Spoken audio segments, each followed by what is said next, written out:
Gut, okay, ich glaube, wir können jetzt starten. Alright. Ich sag... Das wird so eine Katastrophe sein, ich weiß schon. Hä? Did you get that? I'm so confused. Also, ich verstehe nur Bahnhof. You only understand train station? It's all Greek to me. Understanding Train Station. Living between cultures with Josh and Phelan. Welcome back, everyone, to another episode. It's been a while, too. My name Welcome is Josh. back. Yeah, I was going to say. My name is Feli. It has been a while, unfortunately. That wasn't planned. I think in the last episode we even promised you guys. I'm not quite sure. I should have probably gone and listened back to the last episode that we published to see what we actually promised people, but I know that we at least said it somewhere that we're going to be together in person, recording an episode in person. And here we are on Zoom again. So that did not happen. And that was my fault. Or, I mean, I didn't do it on purpose. I was going to say, I don't think it's your fault. I think it's just due to the circumstances. It's not really anyone's fault. It's just the nature of the beast, I guess. Yeah, so you were in Cincinnati, which I think we had talked about before. And I got sick. So that really And I got sucked. sick. Yeah, true. You were sick Yeah, first. so, I mean, my trip got pushed back a bit because I was sick. Yeah, and then, so, of course, I get to Cincinnati, and then you're sick. Yep. And, like, luckily, I didn't have COVID or anything like that. Yeah, same here. It was, like, I wonder if we had the same thing, if there was, like, something going around, because I got it from my friend who was visiting me, and she had it, and she got it right when she arrived here, which kind of sucked because it was like, well, great, you're here to visit me, and now you're sick. I mean, I felt bad for her because, like, she was only here for a few days, but it was something relatively short. Like, she was sick for 2 days and then felt better, but it was kind of intense. Like, she had a fever and everything. Yeah.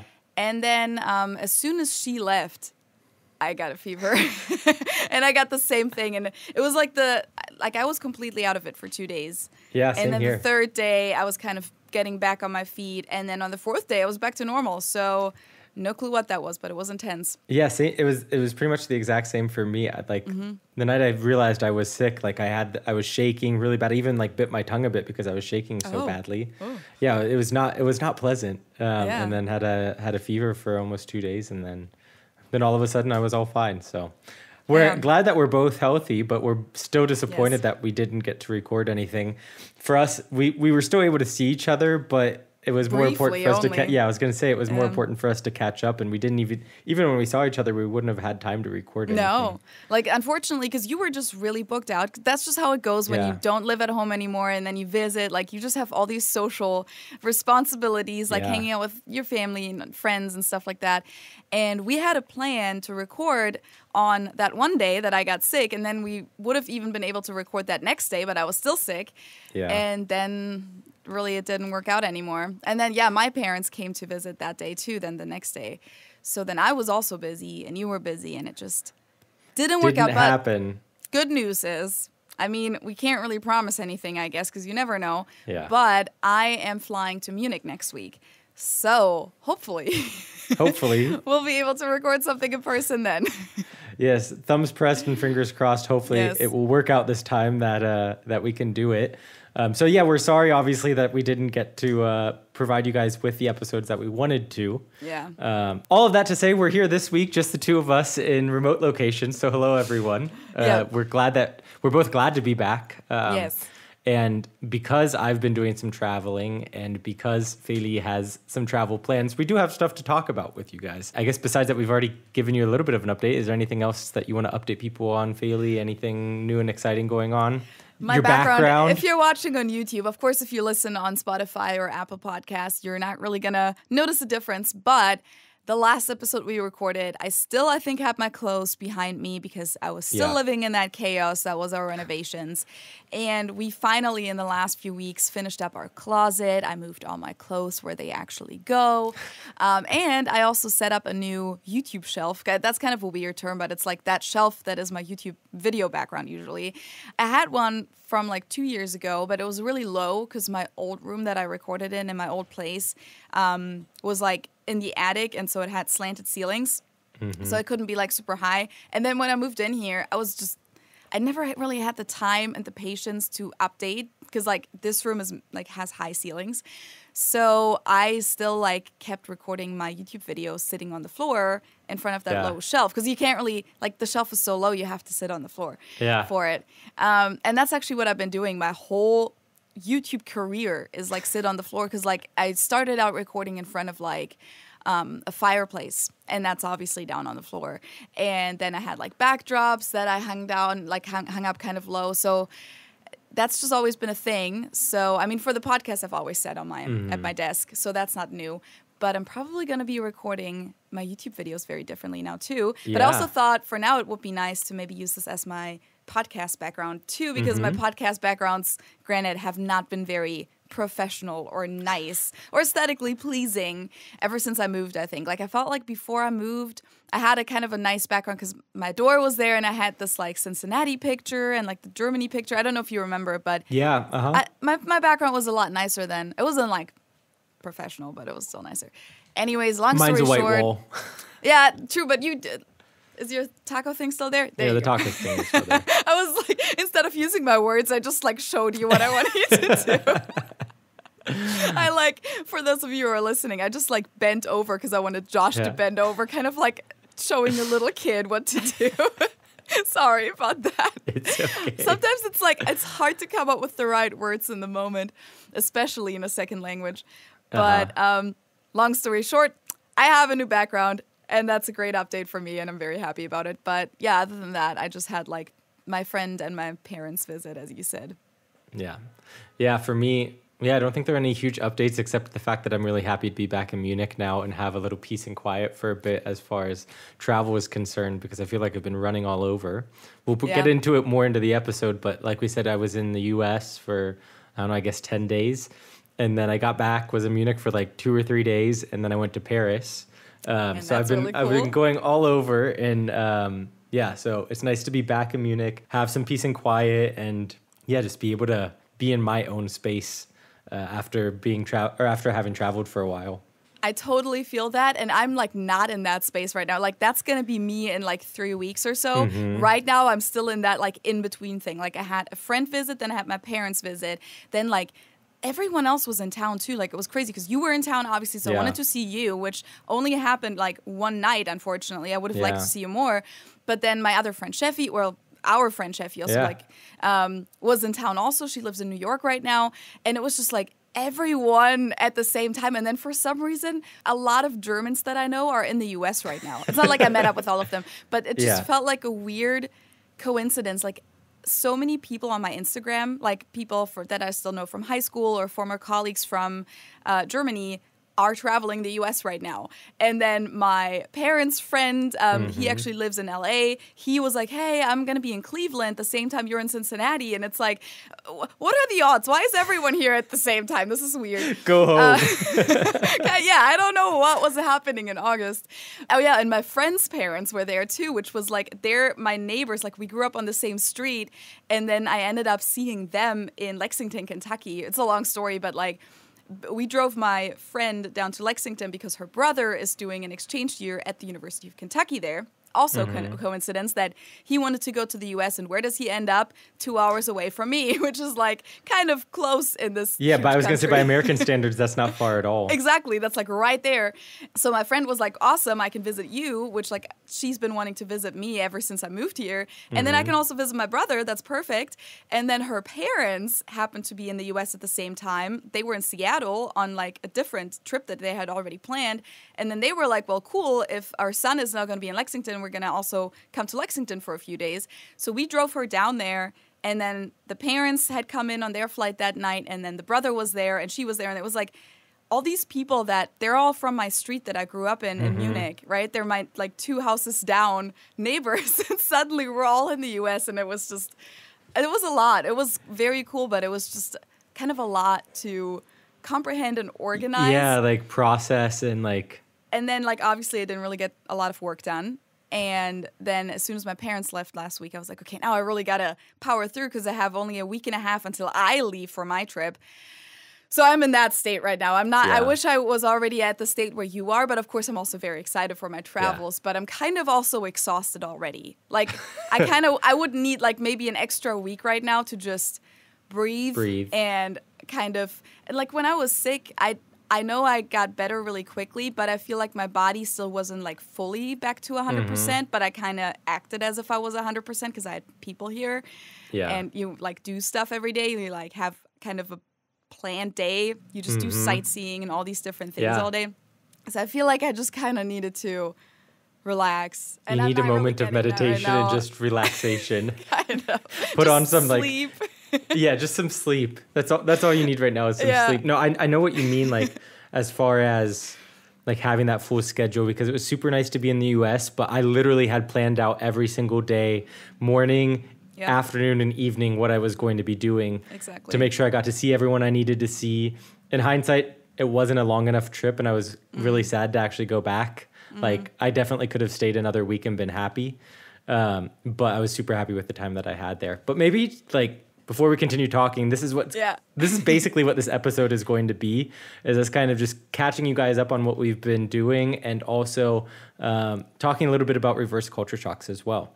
Which I think is like, I really want to hear your reverse, that's one of those words, reverse culture shocks, because I have talked about my reverse culture shocks, at least on my YouTube channel before. And maybe we've mentioned it on the podcast here and there. We're not quite sure anymore if we've ever brought this topic up at all. But I am very curious to hear about yours, because I know a few of them, but like I feel like now that you've been in Germany for like a year and a half, I think that it changes over time a little bit. So well, that's what I was going to say is I think even if we have talked about this in the past a little bit, each time you go back, you notice different things, is the way I feel at least. So yeah, we're going to be talking a little bit about our reverse culture shocks, what stands out to us when we go back to our home countries, and also just kind of about somewhat of our travel plans. I'd like to tell you guys about my time in Paris, because it was something I was really excited about. And I know Feli also wants to hear about it, so I think it would be fun to share it with you all as well. Yeah, I haven't heard about it yet. You went to see a concert, if I remember correctly. I did. Right? Yeah. I did. So I guess the question is, where do you want to start, or where do we want to start? Do we want to start with Paris, or do we want to start with the US? Let's start with Paris first, because I think the other stuff is going to be kind of long. I mean, I'm sure this is a long story too, but how was your trip to Paris?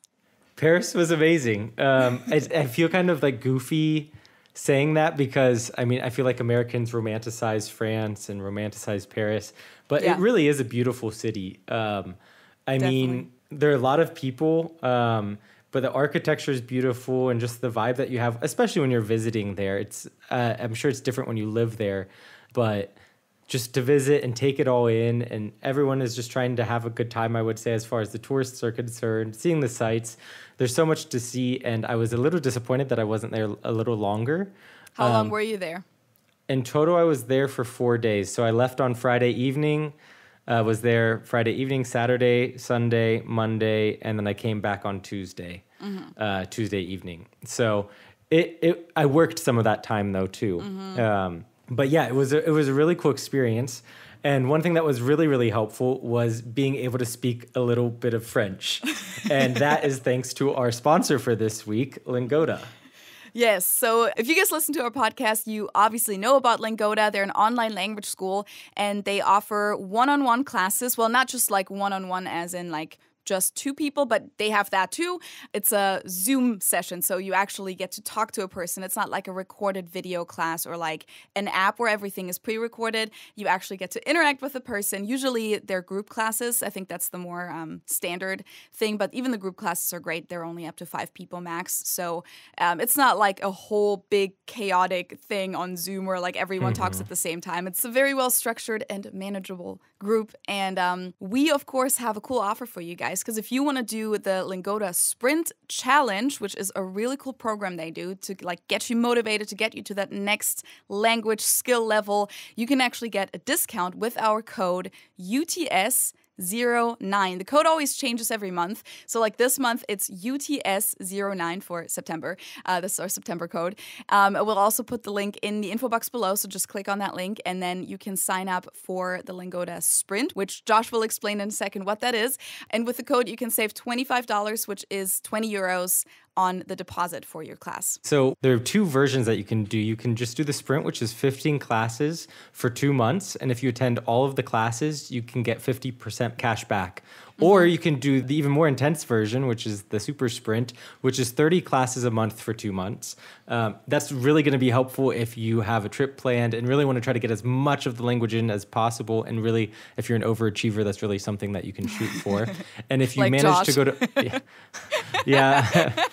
Yeah, I mean, we'll get into that later in the story, but if you manage to go to all the classes, you can get 100% cash back if you do the 30 classes a month for 2 months. Yeah, and what Josh means by go to all the classes, of course, is if you attend them on your computer, because, of course, it's online. Yes. You can attend it from anywhere in the world. They really have classes available 24/7 also. So if you go book a class, of course, you pick your language first, which one of the languages, as we just mentioned, is French that they offer, but they also offer classes in German, which obviously is also a great choice.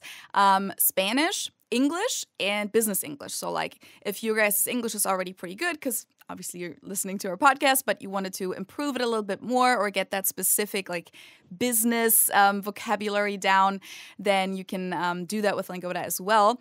And then you can pick your language level, and then you can pick from all these different classes that really take place at any time of the day, because the teachers are also located all over the world in different time zones. So they're able to teach at any time, and then you can kind of customize your own curriculum if you want to, or you can just follow like the default if you want that. But you can basically pick from like different vocabulary lessons, grammar lessons, or topic related lessons, such as going to the train station, or like they have stuff like ordering at a restaurant, things that are probably very helpful when you actually travel. So yeah, link is in the description box below. And the code is UTS09 for €20, $25 off. So back to the story. So yeah, was that helpful? Or like what was your... So as good of a segue as that was, it actually was really helpful, because I feel like one stereotype, and I think that's true for pretty much all countries that ever talk about France, especially Paris, is that if you don't speak French, they're going to be rude to you. And even if you do speak French, they're rude. I really had really good experiences with people. And I think partially that was due to the effort that I made to speak French. My French is not good. It is understandable to an extent, and it's enough to get by, but it is by no means perfect French. But people were very, very kind at trying to understand me and work with me to make sure I understood them. I mean, they would switch to English too very often, so like that wasn't a problem. But I would definitely say that enhanced the visit. I even got a compliment on my pronunciation. Even though my grammar was horrible, I got a compliment on my pronunciation. So little things like that can really improve your travel experience and make you feel like, oh, this was really cool. And the people were nice and they appreciate you speaking their language. Definitely. Did you ever try speaking English, like from your end? Or did they heard that you weren't a native speaker and then they... Oh, no, I tried speaking English a few times. Like I would always greet them with like bonjour. And then... if I was feeling up to it, or if I heard them interacting with someone else in English, then I would just switch to English. But then sometimes I would just try to do it all in French. Yeah. For example, one day I worked from our Paris office while I was there on Monday and Tuesday, which was really, really cool. Oh, I didn't realize. Like, I thought you just worked from your hotel or something like that. No. That's I went to cool. the Paris office, which Nice. you can see the Eiffel Tower, which is amazing.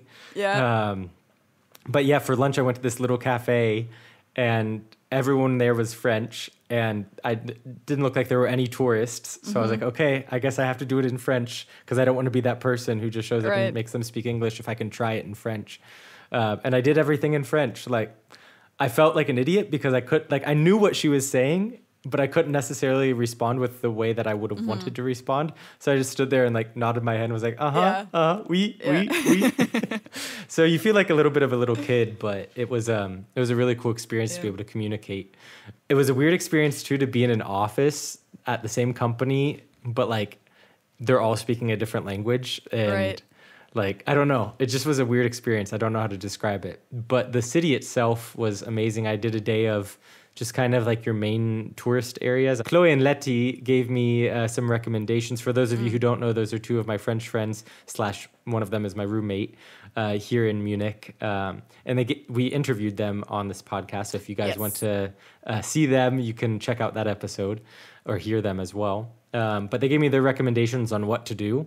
So I stayed in more. And I was going to ask, you were alone, right?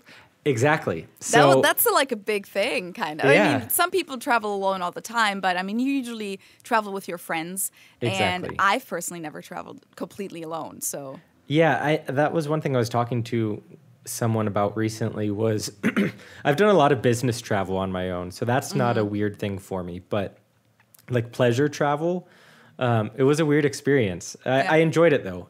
I think a lot of people say, "Oh, it's the best thing ever."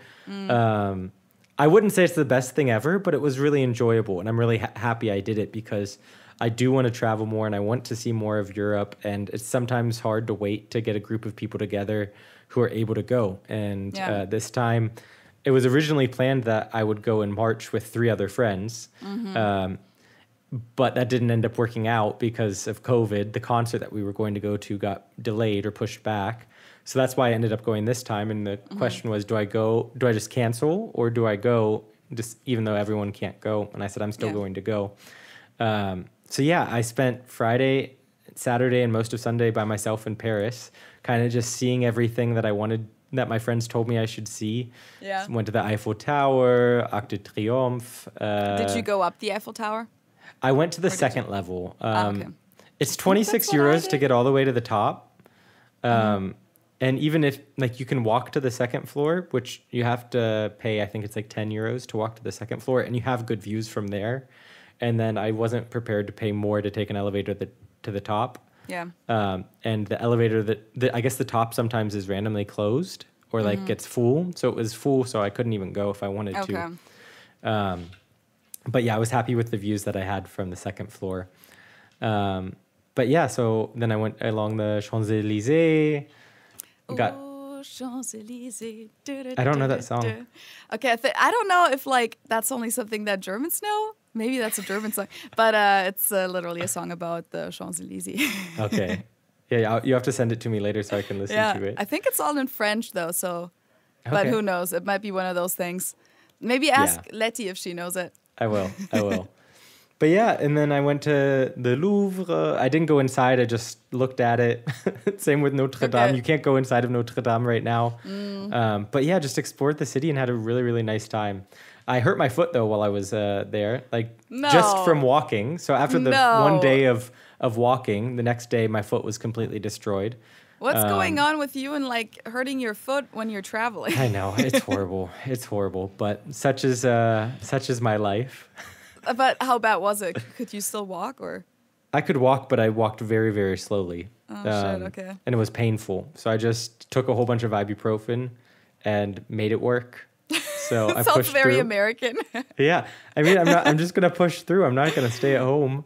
Yeah, no, of course not. I mean, yeah, I wouldn't either. So, but yeah, it's actually doing better now without having gone to the doctor or really given it any rest because I also went to a concert. Which was really cool. So Letty ended up meeting me for the concert. So it was fun. We spent some time in the city. Like she showed me around a bit and then we went to the concert. And she was excited to show me, she wanted me to experience how French people are at concerts. Yeah. And in hindsight, French people and Americans are very similar in the sense that, like, in my opinion, we don't care about rules as much. People just kind of do what they want.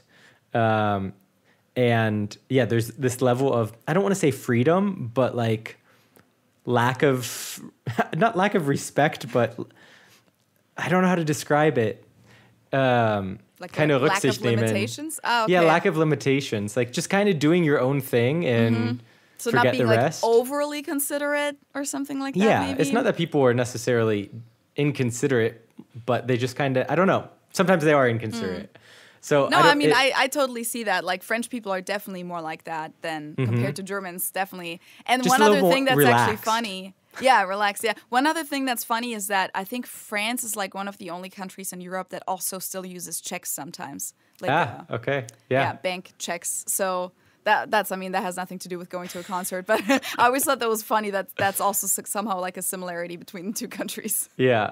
Yeah, and the concert we went to was slightly controversial. We'll say there was a big controversy. It was Marc Rebillet is the name of the guy, or Marc Rebillet. He's I say he's American. He has French parents, but he got into some big controversy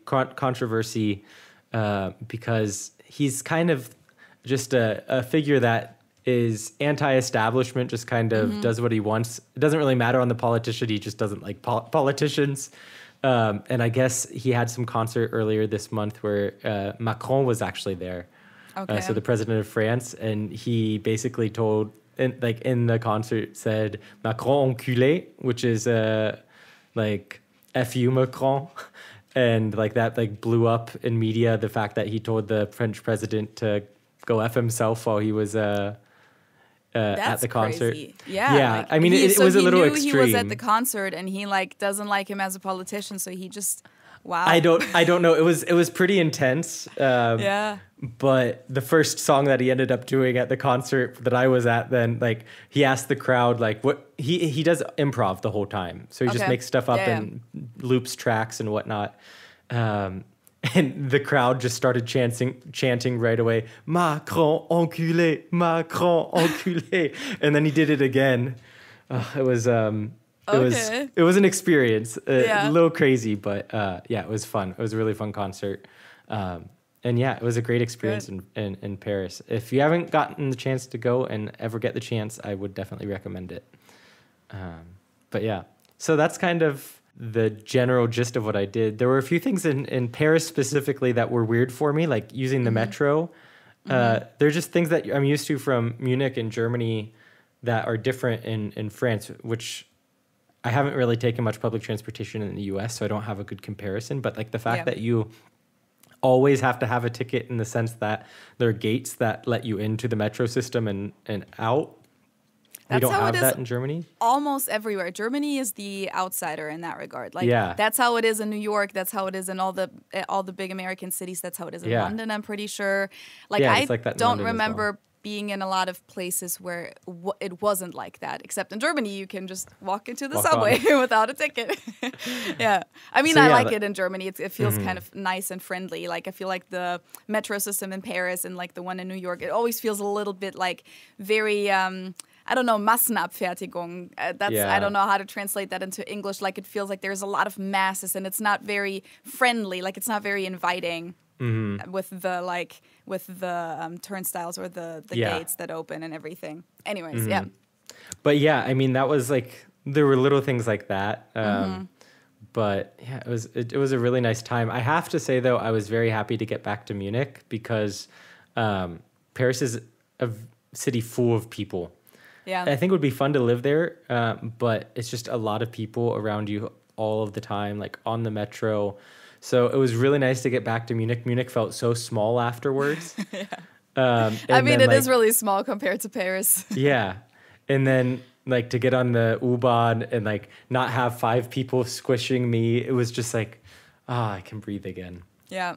I mean, many people in Germany or like in Bavaria, specifically in Munich, refer to Munich as like just being a big village. So that's kind of what it feels like sometimes. But then also there's times where it totally feels like a big city, where if you're stuck in traffic for like hours, or like if you are in one of those subways at like rush hour and you are squeezed in like crazy, then you'll definitely feel like you're in one of those things like in Tokyo. But most of the time, it doesn't feel like that. Especially with the pandemic and everything too. Yeah. Have you ever been in those like rush hour subways? Where like less rush hour subways, more Wiesen subways. Oh, okay. But I have been in a few rush hour subways where it's like where people can't even get into the train anymore. It's like the people are waiting like at Odeonsplatz, for example, and the subway already arrives so packed that like maybe 2 of the people that are waiting can squeeze in still, but then the other people are going to have to wait for the next train, and yeah, it can get crazy. But yeah, it was really nice to get back to Munich. Well, with that, should we get into talking about the reverse culture shock topic and like your time in the US? Yeah, gladly. I feel like I'm doing so much talking, but I guess I've done more travel recently. So that's good, because people always complain that I talk too much and that I interrupt you. So there's so many episodes where it's like, oh, she talks a lot or something along those lines. It is what it is. We enjoy just having these conversations, so that's what it comes down to. We get excited about talking about something, and but yeah, so I flew back to the US, which was a really smooth experience. I was expecting it to be much more chaotic with everything that's been going on with the airline industry. Yeah, maybe we should explain that real quick because I know not everyone has heard of that. I feel like most Germans have because it was all over German news, but I think a lot of Americans who don't really travel didn't even hear. Yeah, like I told some people about it and they were like Ben didn't even hear about it until I told him from like... Because it's not just a German thing. I mean, in the US, hundreds and thousands of flights have been canceled.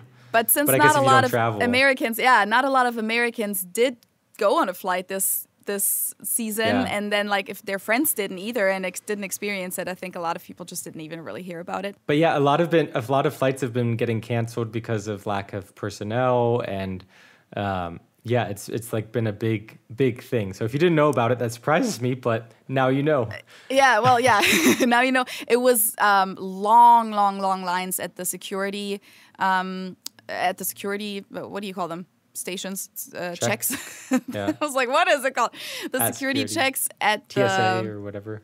At the airports where like people had to like get there. Not just like 1 or 2 hours before, which is what you're already supposed to do, but like 5, 6, 7 hours before, and then they still didn't make it in time. And there were all these images of these airports, including the Munich airport, where they had luggage just piling up in like some kind of room where like nobody even knows anymore where that luggage goes to, who that belongs to. Crazy. And it's just piles and piles of luggage. So it was a whole crazy and chaotic airport summer. Yeah, I tried to plan strategically, so I actually didn't take checked luggage to the U.S. Okay. I just flew with a carry-on and a backpack. Impressive. And made it work, and I mean, I did laundry a couple times because I was staying with family, so it wasn't a big deal. Yeah. So it was really nice to like not even have to go up to the counter to like check in my bag. It just was simply basically walk through security, walk through passport control, and then I was actually a little late getting to the airport, so they had just started boarding as I got to the airplane or to the gate. So it was basically walk right onto the plane, and then it was a really, really smooth experience. I have global entry too, so when I got to the U.S., I just went through global entry without any problems. Didn't have to wait to pick up my bag to recheck it, and then just walked straight to my next gate in Atlanta and flew to Cincinnati. So it was a really, really smooth travel experience. One thing that was funny though, and this kind of comes back to reverse culture shock, was in Atlanta is when I realized, okay, wait, I'm back in the U.S. Obviously, I knew I was in the U.S., but I think I just was standing there trying to figure out where my gate was, and someone passed maybe like 3 or 4 feet in front of me, and said, "Oh, excuse me," and I was like, okay, wait, hold up. Like, my initial reaction for like a split second was like, wait, why did you just say excuse me? Nothing happened. But I was like, oh wait, okay, we're in the US. So that is like normal. Welcome home, basically. It just was weird. That's one of my like main culture shocks that I always mention. Like, that's one that still gets me every time, that like when I go back to Germany, that people don't do that. But here, like when you come from Germany, it definitely feels weird because like people will say excuse me without even being close to you, really. Like just because they kind of step in front of you or something like that. At the stores, for example, American aisles are already so much wider, like at a grocery store, than German aisles. But still, if like someone passes by you or like is coming towards you and kind of has to maybe squeeze by just a little bit, a lot of them here in the Midwest at least say excuse me, even though like nothing's happening, like they're just walking past you and like everything's fine. But I mean, I've gotten used to it and I do it now. Yeah, I mean, and I think it's nice too. It's just acknowledging that it might be slightly an inconvenience for someone, or like I don't know. It just felt like a little over the top when I was in the U.S., which I didn't realize I was that desensitized to it because I still considered myself someone who would say that relatively often here. That's another thing though in France that I forgot to mention. I feel like they apologize more than the Germans do. I think most cultures do all the time. Yeah. And then like another nice thing was in France at least was the greeting. Everyone constantly saying bonjour, bonjour, and it's rude if you don't. But now I'm mixing the two stories. No, that's fine. I mean, that's really interesting because like it's 3 cultures kind of mixing together, and obviously you kind of went from the one country to the other one like super closely after one another, and then you're so used to German culture though, so like that's kind of what you're socialized with right now, probably the most in a way. So like, yeah, it's a wild mix. But yeah, that was one of the culture shocks that really stood out to me. Luckily, I didn't get into the plane next to anyone who was super, super chatty. I was expecting that because that normally happens on the planes in the U.S. is people will strike up conversation with you. But yeah, I'm always like, nope. Yeah, I always exactly. because I don't love that, especially because I get motion sick and stuff like that. And so I always sit by the window. And if someone next to me wants to talk to me, that means I have to turn away from the window. And that's kind of not the purpose of why I'm sitting at the window. So then I automatically get sick. So even if I do like the person next to me and I want to talk to them, I can't always do it, but most of the time when I'm traveling, I get tired, I'm exhausted, and I sleep very well on planes. So as soon as I get on the plane, I just want to fall asleep. And then I just do the whole thing. I put on my like neck pillow, I put in my earplugs, and I just make it very obvious that I do not want to talk. So even when Americans try to talk for a little bit, I'll like give them the essentials, like, yeah, I'm flying there. I'm flying there for this and this purpose. Yeah, I'm from Germany. Okay. Exactly. I'm like, bye. Most of the time, people will pick up on it. Once when I was flying back to the U.S., I had a guy next to me. He was a pilot who would not shut up. Like, he didn't pick up on any of the signals that I was trying to give him that I wasn't interested in talking. Or he just didn't want to pick up on them. Yeah, or that. So luckily, I didn't have that either. Yeah. There were two main culture shocks. The one that I just told you about, and then the other one was when I went to a restaurant with some friends, and we were having brunch, and we ordered, the food came, and I had not finished my food yet. Like, I finished the main portion of it, but it came with like a little fruit cup, which I hadn't really started to eat yet, or it maybe had like 1 or 2 pieces of fruit. And the waitress came over and picked up my plate and then asks, "Oh, so you're done, right?" I'm like, "No, I'm not done. There's still food on my plate. Thank you, though." And then she was like, "Oh, I'm sorry." And then she put it back. But like, that's not normal. That should not be normal. I've had that happen in the past, I guess, in the U.S., but like that just felt very, very bold. I think that was a very extreme example of the rush. We talked about the restaurant culture and like how both of us kind of preferred the more like slower and more cozy restaurant culture in Germany, but we would sometimes like a little bit of American customer service in there. Yeah. But this is like kind of a very extreme example of the rushing you thing that they do a lot. Normally I can understand if there's like a line outside and they're really trying to flip tables. This was during the week at like 10:30 in the morning. And nobody there was were there. so many empty tables. Okay. And like, you need to chill your horses. Yeah. Or chill your horses. No one says that. Hold your horses, chill out, and let me eat in peace. And when I'm done, you can come get the food or get the plates. So that was like a frustration, but also a little bit of a culture shock. Yeah. And then the cherry on top was, of course, when she, while I was still eating my fruit, brought the bill for us to pay already. Yeah. Like, I had every intention of sitting there for another, I don't know, 40, 45 minutes. I was going to order a coffee, like have a nice time. It was a nice day outside. But after that, I was like, no, I'm ready to be somewhere else. This is too much for me. Yeah, that's definitely a reverse culture shock. Because, like, I don't think we really explained what reverse culture shocks are. I think it's pretty self-explanatory, but I have gotten questions about it before when I mentioned it on my Instagram. So it's basically when, after being abroad for a while, you suddenly have culture shocks in your own country. So things that you're technically supposed to be used to, but that suddenly seem odd or out of place because you're now so used to the other culture. And I think that's, like, definitely one of those things that most people have as like their normal culture shock when they come to the US. Not most people, but people from European countries at least, where restaurant culture just works a little bit different. I definitely remember like the first few times that I was in the US, like one time we did this really big road trip with my family and we obviously ate at a lot of different restaurants in different parts of the country.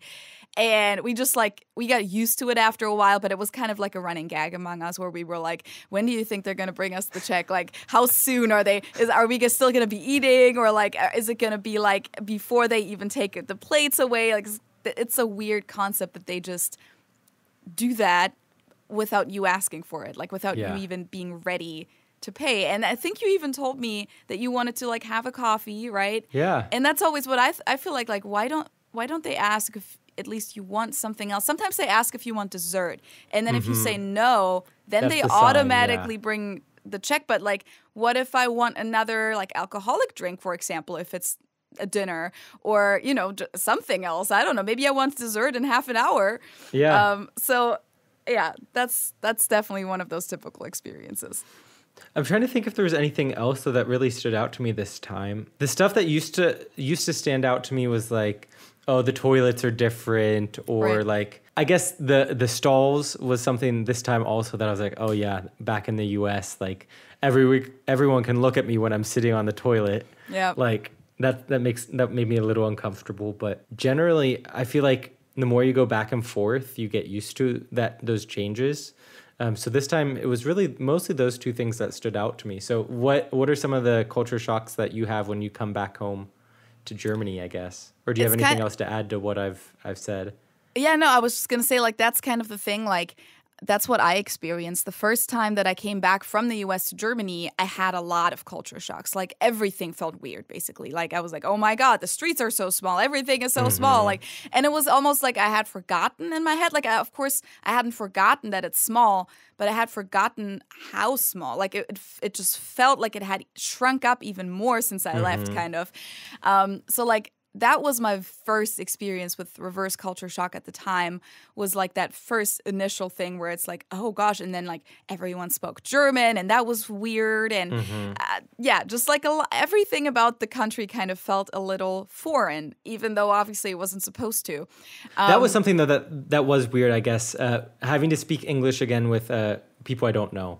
Like with people I know, it's not a big deal, like that's normal, but with people I don't know, it's always weird to have to switch back to the other language.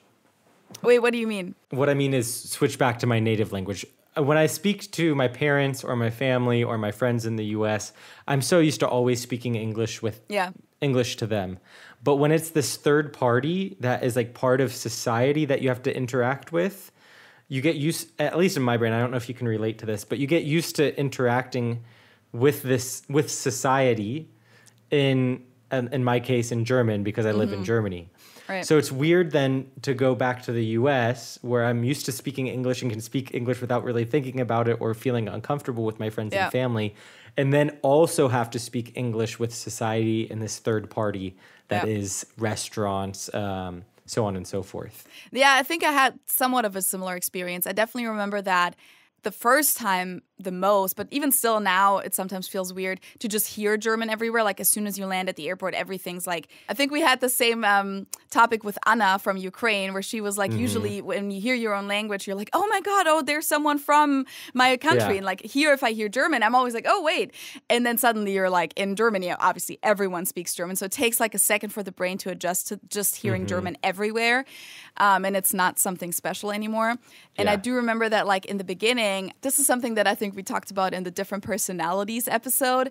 I missed speaking English, and I thought it was so much more fun to interact with society, as you said, and with strangers, people at the store in English, because like at least with American English, like what I connect with like the language and the culture all at once, it comes with the small talk and it comes with friendliness, and you have all these little phrases that you can say to each other that are common to say to a stranger that make it a little bit nicer. Whereas in Germany, that's kind of just connected, like German culture and then the German language. Those phrases don't really exist a whole lot. Like maybe you'll say schönen Tag noch, but that's about it. Like there really aren't all these little things that you say to each other at the store, for example. And I missed it. Like I was sad that now everything was back to just being direct and German and with a straight face. And I mean, some people smile, of course, but not all of them. Like in a lot of cases, it's really just like you do what you want. You go to the bakery, get your bread, you leave. There's maybe not even a Dankeschön or anything. Like there might literally just be like, what do you want? Okay, that's three euros. Here you go. Like sometimes that's all it is. I guess you would call it a culture shock coming back to Germany from France, actually, because I was on the train and like I was going to French bakeries and whatnot, and always saying bonjour, and people are generally nice when interacting with you. And then I was on the train and wanted to get some food. It was a German train from the Deutsche Bahn, and I guess I didn't know it, but like they only had a few snacks. They didn't actually have the full menu. So I went to order something, and he just says, and then just points at what they have. Like, it just was like this little... But this was a German person? Yeah. Like, I was like, hallo, ich hätte gern blah, blah, blah. And he was like, Just looked at me like, I was but you sure the person could speak German? Oh, yeah. It was an employee of the Deutsche Bahn. That's weird. Like, just didn't engage me in conversation. Just was like very like, no, you can't have that. We don't. He didn't even say we don't have it. He just said, nur das haben wir. Okay. Yeah. It just, that's exactly the type of German customer service that I do not miss. It's like, why make the person, in this case you, feel like they're doing something wrong or they're supposed to know this? Like, how were you supposed to know this? Like, this isn't something that they had already said 5 times on the speaker or anything like that. Like, it's your job to be nice about it and tell every person that comes up to, like, you have to explain it to them again. Like, even if you've already explained it to 3 other people before. And you just feel so stupid when you're like, hallo, ich hätte gern da. Like, you try to be friendly. Yeah. But yeah, I totally feel that. It wasn't this. That wasn't supposed to hate on the German service, which mentality. we've done so many times, and people are always upset a statement by of it. fact. Just a statement of fact. I think it's just something that both you and I kind of agree on, and that's just our opinion.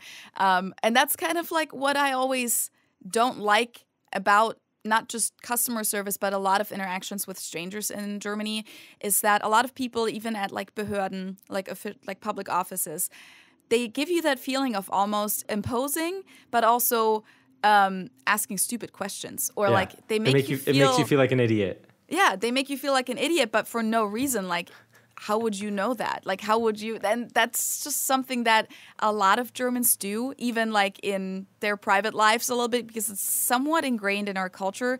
And that's definitely something I do not miss or love. But back to reverse culture shock. Yeah, the whole bakery thing was actually one of my first reverse culture shocks. I remember back in the day, because I met up with my friends, like I think literally the day after I came back or something, or 2 days, we were all meeting up at my friend's place for brunch, and I was supposed to bring semmeln, so like bread rolls from the bakery. And so like on my way, I just stopped by the bakery, and I was like really excited to see my friends. I was really happy, and I did exactly what you did. I was like, Guten Morgen, blah, blah, and I said what I wanted, and the person was like, like this woman, she just had this super straight face, didn't smile back, didn't say hello back, and did exactly what I explained earlier. She just like, was wollen Sie? 3,50, Dankeschön. And that, like, even though that's such a normal thing in Germany, after not being in Germany for so long, well, for 5 months at that point only, but I had just so gotten used to American culture, customer service, it really, like, ruined my mood. Yeah, put a downer on your... Yeah. It was like, oh, shit, okay. Like, I was, was all excited and everything. I was like, whoa. All right. And I remember I walked out of there and I was like, why do I feel so sad and like bummed out right now? Even though this was just a stranger. Like, it's not like I care really about this person, but that was definitely a weird experience. Aside from that, I have a whole video on reverse culture shocks. And I don't know if I finished my thought earlier. The first time I came back from the US, I noticed everything, and then over time I feel like my brain just kind of got used to both realities coexisting in my head. And so I feel like over time, the more I traveled back and forth, the less culture shock or reverse culture shock I experienced. So like now, I'm pretty sure like when I go back to Germany next week, it's gonna be just normal. Like it's almost like there are 2 versions that are saved in my head now, and I can just seamlessly switch between the 2 now. But in the beginning, that was not at all the case, not even with my own culture. So some of these things I don't experience anymore. But one thing that I still experience is Autobahn ramps. And I talked about this in my video. And it's just kind of like if you drive so much in the US, and it's not like I drive a whole lot, but, I drive here more than I usually do in Munich, because in Munich I use more public transportation and my bike and everything. I'm just so much more used to the American driving style, or like Midwest driving style, I will say, like more relaxed and everything's bigger, and you don't really have to worry about a parking spot being tight or anything like that. Everything's just pretty, easy. And then every time I go back home to Germany, as soon as I start driving, I notice that I'm like so much less aggressive than everyone else, but then I adapt to that really quickly, and I get back into like the German driving style. So that's one thing about driving. And then I come back to the US and I notice how aggressively I'm driving suddenly. But the other thing is the Autobahn that I mentioned. And that's like in the US, interstate ramps are super long, and you don't have to accelerate a whole lot because the speed limits are relatively low anyways. Like it's only at like 65 or 55 miles per hour. So like maybe 120 kilometers per hour or something like that. And if you have like this extremely long ramp for it, you don't really need to accelerate very quickly, right?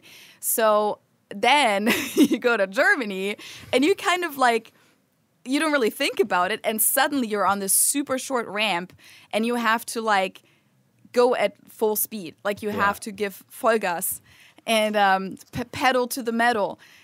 So that's haul ass. That's what you're taught in driver's ed, where it's like if you go onto the Autobahn the first time with your driver's teacher, or what are they called? Driver's instructor? Yeah, driving instructor. Driving instructor. Almost. I got so close. Then that's the first thing they tell you is like as soon as you're after the curve, like as soon as you're on the straight part of the Beschleunigungsstreifen, you give Vollgas. So pedal to the metal. No, like it doesn't matter what the speed limit is. That's what you do. You fully accelerate your car as much as it can because the ramp isn't going to be very long. And the German Autobahn in some parts doesn't have a speed limit, obviously, and then people are going really fast, and you have to make sure that you're at the right speed, and then you have to get over relatively quickly. Whereas in the US, you usually also have forever to get over, and it's like the last time I went onto the Autobahn the first time, I didn't really think about it like actively. I didn't remind myself. And suddenly I was like, oh shit, the ramp is already over. And like, obviously I was supposed to like be used to that still, but I wasn't. My body wasn't really used to it anymore. And I was like, oh yeah, that's right. Like I have to like actively remember this now, that this isn't the same as in the US. I think it is interesting though, like well, first of all, if you guys are interested in more driving differences between the US and Germany, we have a video / episode on that, so make sure to check that out. Yeah, I probably told the same story on there. I don't even remember. I'm sorry if I did. I think you did, but it's okay. But one thing that I have noticed is like I adjust really quickly to being back in the US. Like you'll have a situation like that, but it doesn't happen again. Like you adjust immediately, basically. For sure, yeah. Well, another thing that I still do to this day is when I pack for Germany, I pack very differently than if I were to go on a trip in the US. Okay. And that's not just because of different weather. I don't know if you do this too, but it might be more of maybe like a girl's clothes thing too, but I don't need to bring a whole lot of leggings or like gym shorts or anything to Germany because every time I leave the house, I'm not going to be wearing that. Like I bring much more proper clothes, and also this really is more like I think a girl fashion thing. I wear a lot of crop tops in the summer in the US, and like Germans also wear crop tops, but especially if you have to go somewhere like on public transportation or like you're kind of like out in public more. Like here, if I wear crop top in the summer, I'll go into my car and then I'll go into the store where nobody looks at each other anyways. Like people go to the store in their pajamas. I think we've talked about this before. Yeah. So like I can wear whatever I want, really, and like it's not going to bother anyone. But I feel like, at least in Munich, if you show too much skin, like people will kind of give you a look, and you'll feel kind of uncomfortable. And so I pack differently. So I always make sure that I pack more proper clothes in a way. Like I pack also a pair of jeans that doesn't have holes, and I pack shirts that aren't cropped. Interesting. And I don't know. Yeah, that's like a thing. Yeah, I don't feel like that necessarily is true for me, but I also feel like my sense of style has changed somewhat since living in Germany. Like, so when I'm back in the U.S., I feel like it just might be my perception too, but I feel like I don't necessarily dress as quote unquote American in a lot of aspects. But yeah, that's a whole other topic.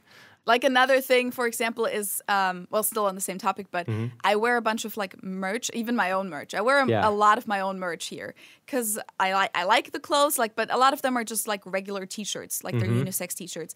And I wouldn't really wear those a lot in Munich. They're not fashionable enough. See, this is an interesting thing. So when I was with my mom, we went to Finley Market in Cincinnati, which is like a downtown market that they have. Little shops, food, but they also have like not merchandise, but I don't even know what you would call it. I got some of my bracelets there, and I bought a couple T-shirts, and it was so hard to find T-shirts that I was actually interested in buying, because I feel like a lot of shirts that Americans wear are so in your face about what they are. Yeah. Like it just says Cincinnati, or like I wanted something that was a little bit more like subtle. Yeah, subtle. And I was able to find a couple, but it just made me laugh because it's so in your face. Like Cincinnati, Bengals, like the Queen City. It just is like very, very in your face, and I feel like that's a difference between what Americans tend to wear and Europeans would wear. Yeah. Same with like hats, for example. Like this time, I'm definitely going to bring like a baseball hat for whenever I lay out in the sun or something. But I'm probably not going to bring one of those that has like University of Cincinnati on it, or like I'm probably going to bring one that has nothing on it, or like just a minor little thing. Because then I'll already know like I'm probably not going to want to wear that in public in Germany, or I'm also traveling to Italy this time. Probably not going to wear that in Italy either.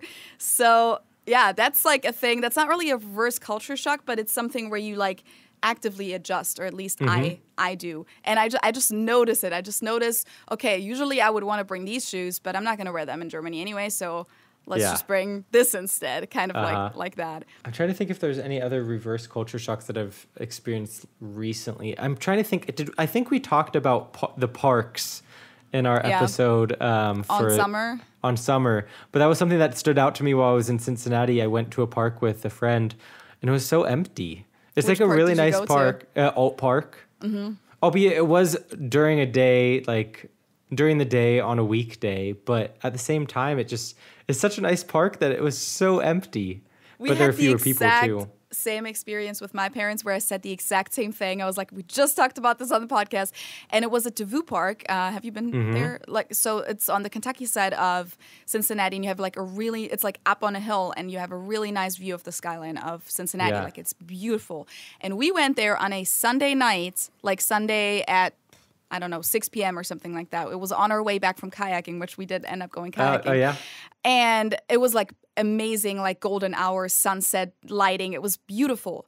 And there's like a whole lawn there, like a very big area where people could technically sit and watch the sunset over the skyline. And there was nobody. There was like one dad with his two kids like just walking around, and we had him take a picture of us in front of the skyline, but nobody was sitting there. And I was like, I told my parents, I was like, if this was Munich, this spot would be so crowded, not only on a Sunday night with beautiful summer weather, but every night during the weekend. People would come here with a picnic, meet up with their friends, bring their beer. Of course, you can't do that in the US, but you can at least still sit have a picnic. There. You can have a picnic, you just can't have the alcohol. And the crazy thing is, like, I have been there with people sitting on that lawn. It's never been, like, extremely crowded. Like, not like it would be in Munich. I tell you, like, if that park was in Munich, there would never be a spot. Like, definitely.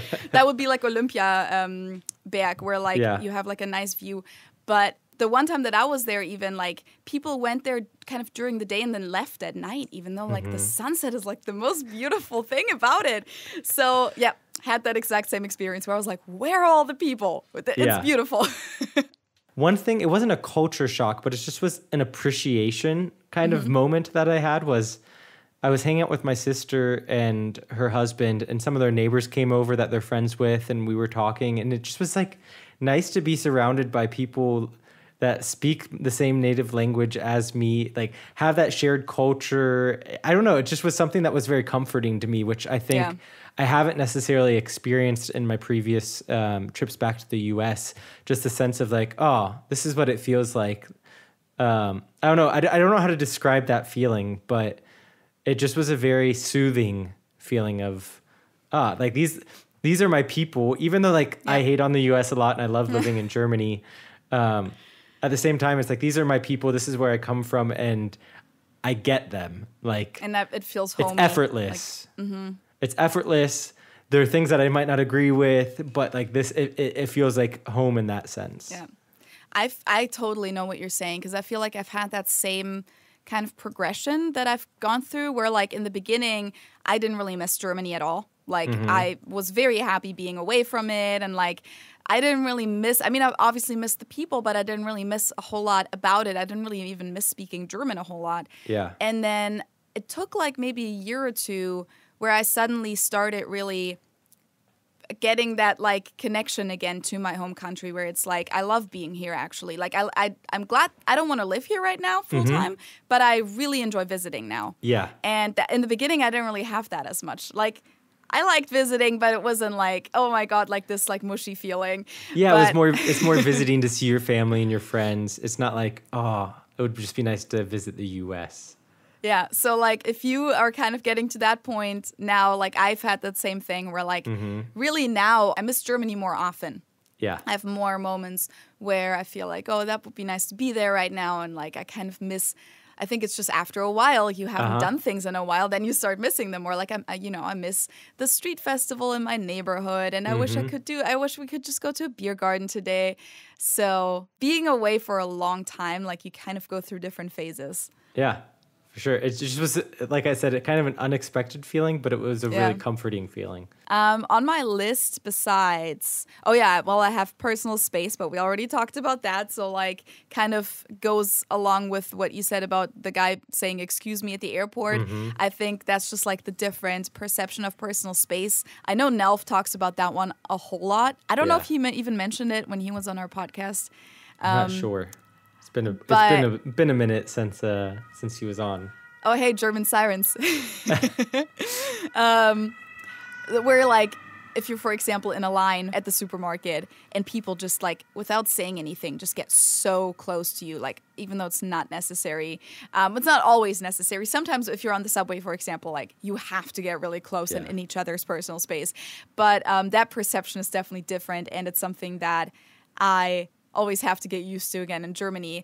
And it's that same story of like saying excuse me. I have told this story in my videos before, where like it's so weird to me when suddenly people even bump into me in a German store and then don't say excuse me and like don't even look at me, don't even acknowledge my existence, or just like step right in front of me while like I'm looking for something at the shelf and I'm just like there like looking around, and a person just like basically steps right in front of me and grabs something but without saying anything. And that's like part of that culture shock, and that's something that I still experience now because I am just so used to the way it is here, and I think I prefer it the way it is here in a way. Like, I'm not saying that in Germany we always have the option to give each other as much space, but at least like acknowledging each other and saying excuse me, I think would be that's not too much to ask for.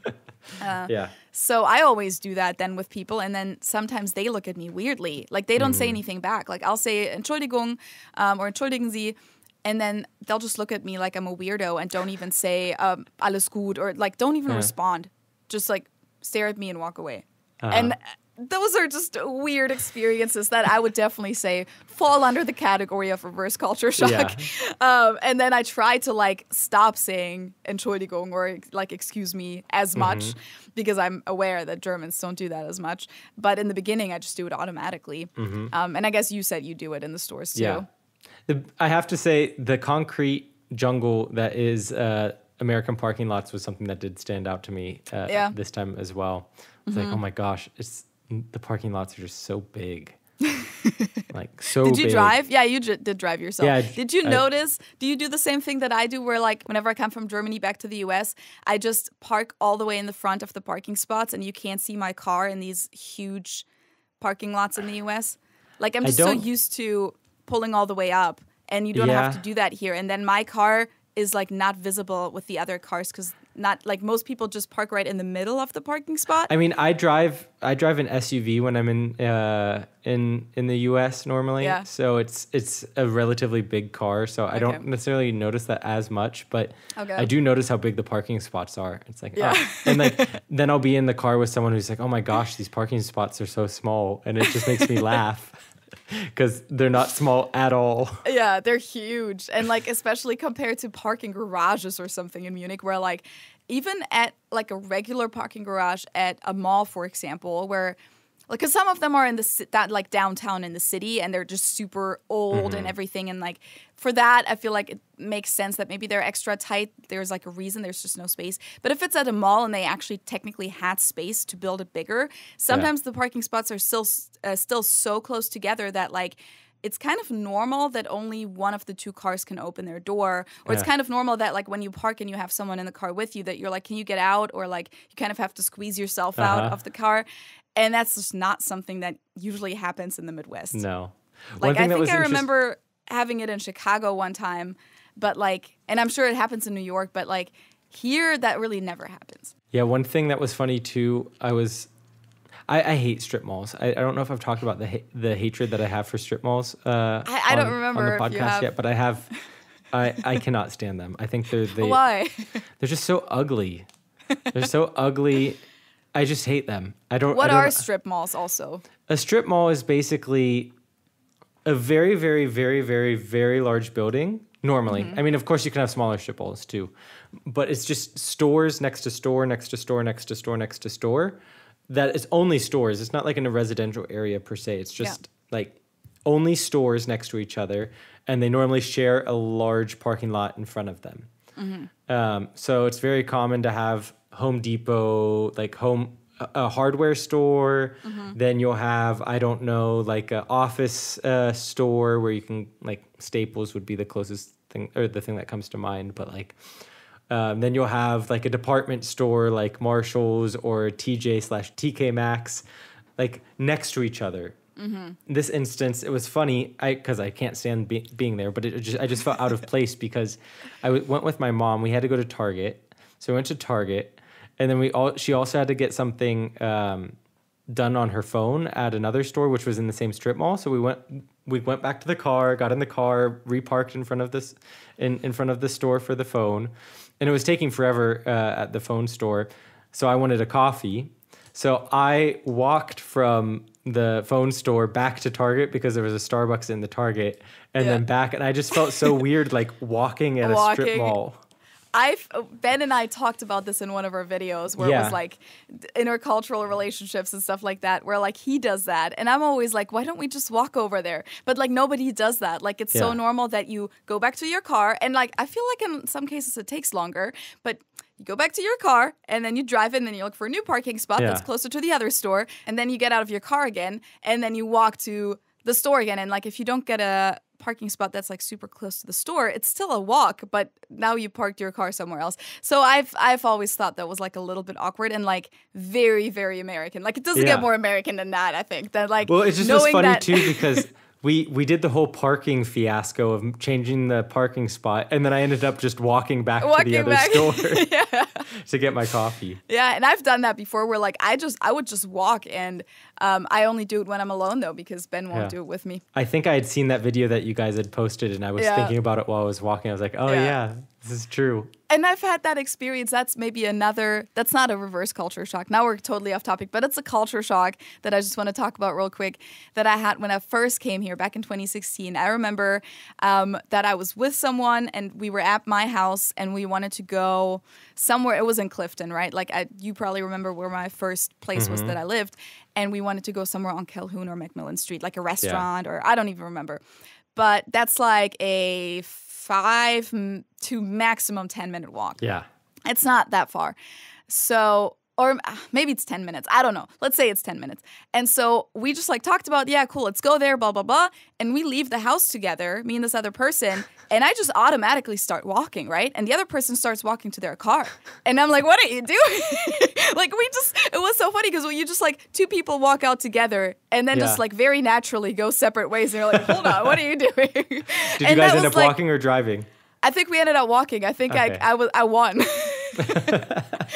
But I mean, that was a long time ago. That was 6 years ago. But I remember this situation because that was like in my very first weeks here. And I just remember how apparently that was like not normal that I suggested to walk. And especially like knowing that area, there usually isn't a whole lot of parking there. No. So like the odds that you're going to have to park kind of far away from where you actually want to go are pretty big. So then like what's the point of getting in the car, driving there, parking 5 minutes away from your destination and then walking from there? Like in that time I could have already walked there.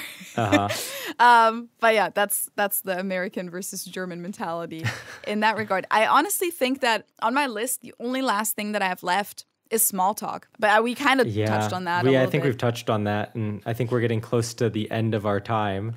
Two things that I wanted to mention has nothing to do with culture shock whatsoever, but today at work I learned 2 new words.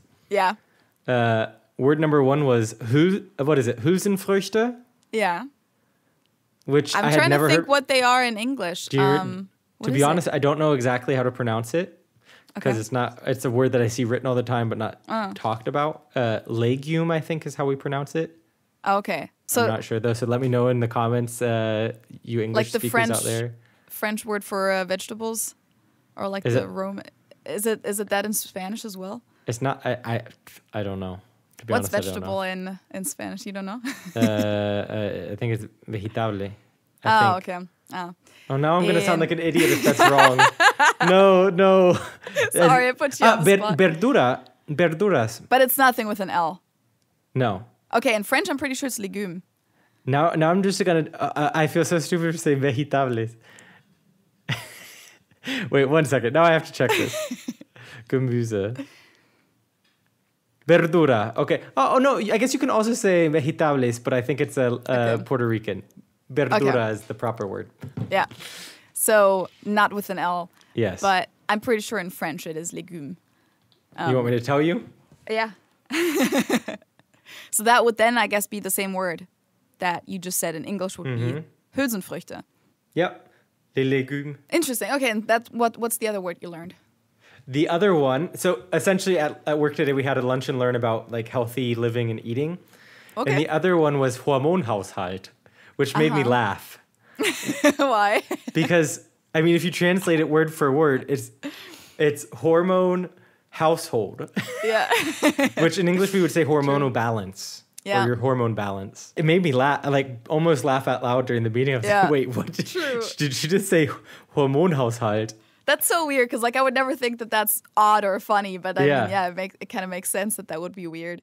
That's like the funniest thing about language, which like I really want to do an episode about that at some point, but we're going to have to prepare for that pretty well, I think, is words or like concepts that are different, at least in English and in German. I mean, you can do it for all languages, but those two languages in particular where like, because it's a different word in your language, in your native language, you think of it in a different way.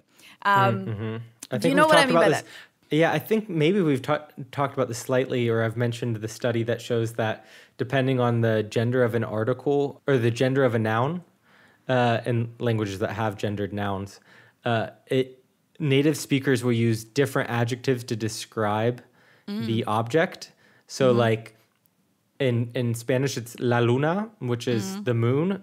So people tend to use more feminine, more soft adjectives to describe the moon, whereas in German it's der Mond.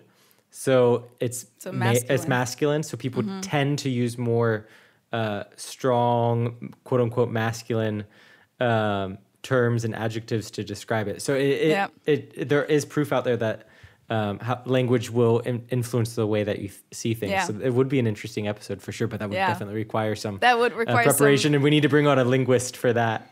Yeah, no, and also just like I think collect words, because like I encounter this like all the time, and then I don't write it down, of course, and then I forget.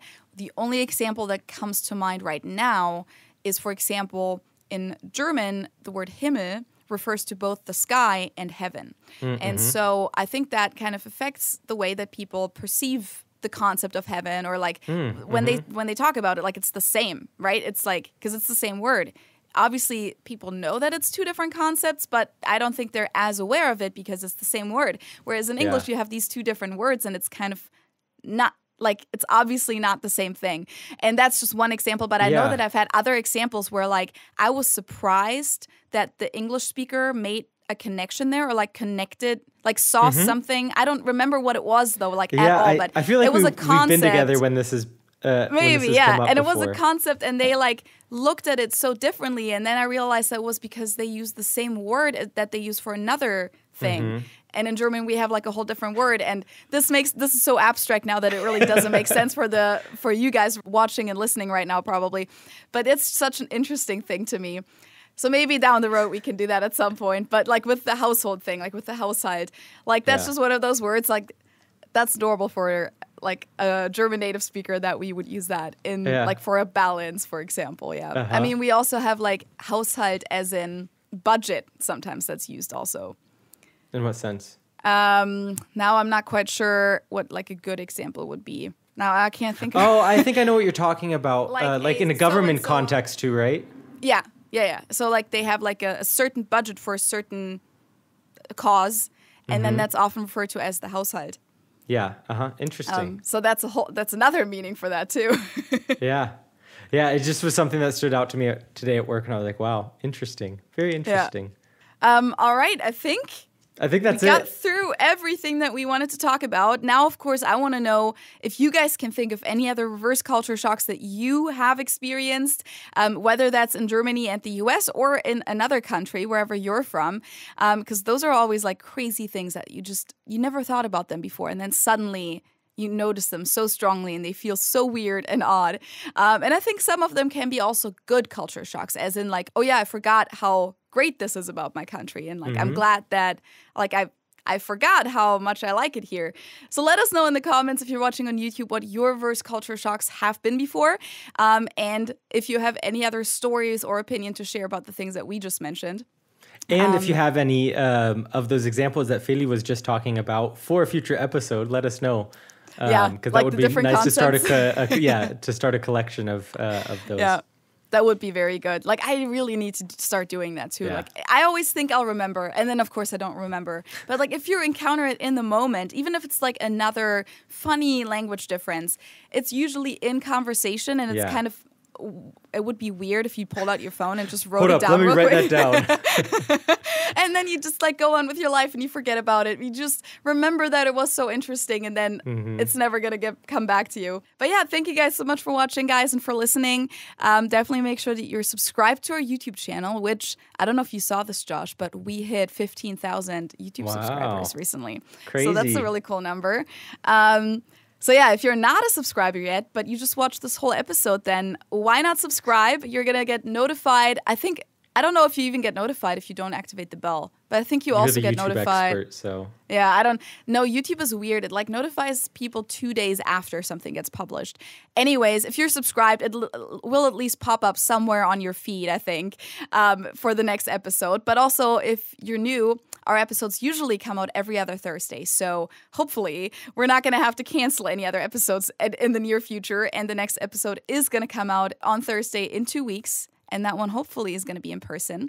And yeah, if you guys want to support us, you can also leave us a review on Apple Podcasts. Or obviously, like, follow us on all the audio streaming platforms as well if you're listening on there. You can also leave us a 5-star rating on Spotify. So that's also really cool if you do that. And then you can support us on Patreon. Become a Patreon supporter. Join the little family. Like, you'll get to hang out with us once a month in a video call. We'll usually talk about the episodes. The August hangout hasn't taken place yet because of everything that was going on and everyone being sick, but we're gonna do that in retrospect this upcoming weekend. So yeah, if you join Patreon today, you can still be part of that. Ask us about today's episode. You can also just like share your, like, mainly it's just people like talking. It's not really like a Q&A or anything like that. It's everyone shares their experiences and talks to each other. So it's like a really nice community. And if you want to just support us financially, you can send us a tip for a coffee, or of course coming up an Oktoberfest beer on ko-fi.com/understandingtrainstation. I'll put it all on the screen on YouTube, and it'll also be in the show notes on the audio streaming platforms. We even have merch, which I think we mentioned recently again. Yeah. It's on my website, feelyfromgermany.com, and then there's like an Understanding Train Station tab, and we have like a really cool t-shirt, like I only understand train station, or like a mug that says, I really need some coffee, I only understand train station. So yeah, check it out if you're interested. That would support us too, and of course you have like a really cool product then. And I think that's all we need to say. Exactly. Is it already going to be a Wiesn when the next episode comes out? Yeah, it is. Oh, damn. Time is running fast. That's going to be crazy. I'm very excited for Oktoberfest. It starts. We need to make sure that we do 17th. Lots of pre-recording. Yeah, we're going to have to record something next week because I'm going to be traveling after that. Yeah. So, cool. Yeah. But with all of that, we can talk about that off the record. Exactly. We will see you guys or talk to you guys in 2 weeks. Thanks for hanging out with us, and talk to you then. Tschüss. Ciao.